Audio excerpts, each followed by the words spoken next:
So ito yung titingnan namin na apartment sa kabilang kalilang ito nung inupahan ni Sheila.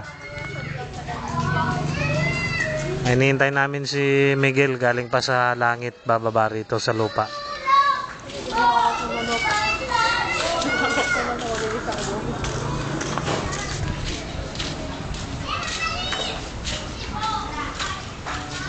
Magkano to? 13, no? 13. Ayaw pala. 15.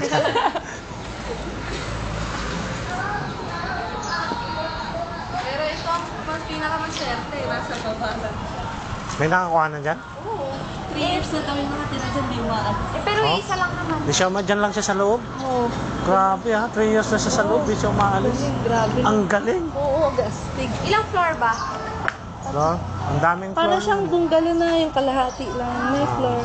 Ang ganun. Hindi ko ma-explain. Miguel? Miguel?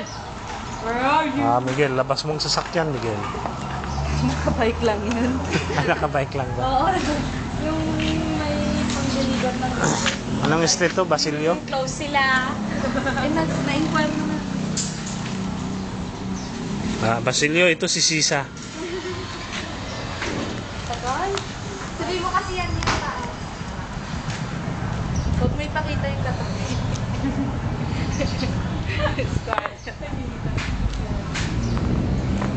Ito yung bodyguard ni Sheila.